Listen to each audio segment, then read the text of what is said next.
sunshine. It's Friday, April 4th, and while the world's spinning faster than my twins on a sugar rush, we're here to make sense of it all. Political shakeups, tariffs raining from the sky, and rumors of World War III. Just another day in 2025. Let's dive in. South Korea removes president in historic impeachment.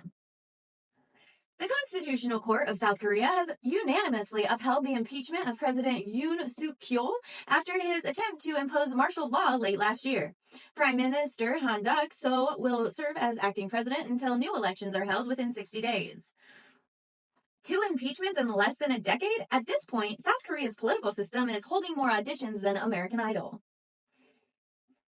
Hands off! Mass protests planned against Trump's policies.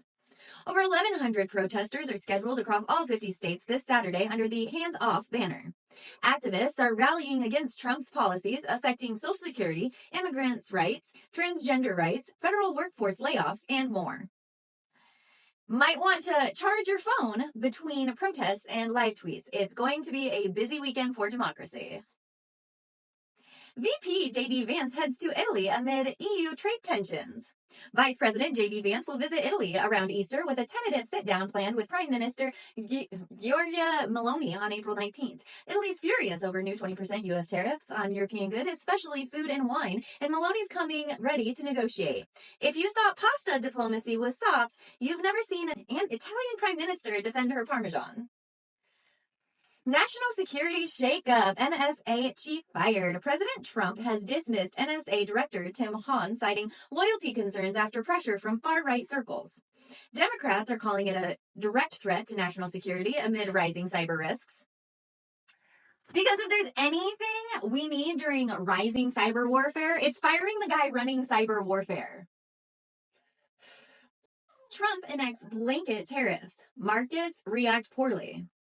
Trump's latest move, a sweeping 10% blanket tariff on almost all imported goods, plus extra reciprocal tariffs targeting countries like China and the EU. Markets responded like you might expect. The Dow tanked, global recession fears spiked, economists popped extra Advil. It's like someone handed the economy a stress ball and then punched it. U.S. beefs up Middle East military presence as Iran tensions grow. The U.S. military is moving additional warplanes into the region after Trump threatened Iran with bombing if new nuclear negotiations fail. Russia has jumped in, offering to mediate, because when Russia's the voice of restraint, you know it's bad. Someone get the grown-ups. This sandbox is officially out of control. Wisconsin Supreme Court stays liberal. Susan Crawford secured victory in the Wisconsin Supreme Court election, maintaining a 4-3 liberal majority despite massive spending from both sides. Final election price tag nearly $100 million, the most expensive judicial race in U.S. history. When judicial seats cost more than Super Bowl ads, maybe the system needs a little, TLC? Thursday night massacre at the DOJ. 7 DOJ prosecutors resigned in protest after being ordered to dismiss federal corruption charges against NYC Mayor Eric Adams.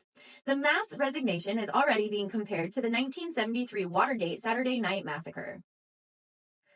History doesn't repeat itself, but sometimes it remakes itself with worse lighting and a lower budget. Global humanitarian warning: mines, war, and civilians at risk.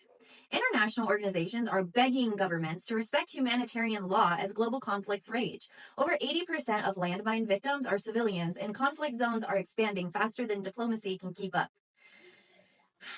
When war zones grow faster than peace talks, the real casualties are the people who never picked the fight. Could the U.S. handle a global war? Experts worry. Defense analysis warn the U.S. defense industrial base is underprepared if a global conflict breaks out. Production delays, outdated supply chains, and manpower shortages mean the U.S. could struggle to mobilize in a World War III scenario. Let's just hope it doesn't come to that, because right now, the arsenal looks more Dollar Tree than Department of Defense. You made it to Friday! It's wild out there, sweetheart. From impeachment trials to imaginary trade wars with deserted islands, this is your reminder to stay informed, stay strong, and keep your sense of humor sharp. You're doing better than you think. And tomorrow, We'll do it all again with a little more caffeine and a lot more fire.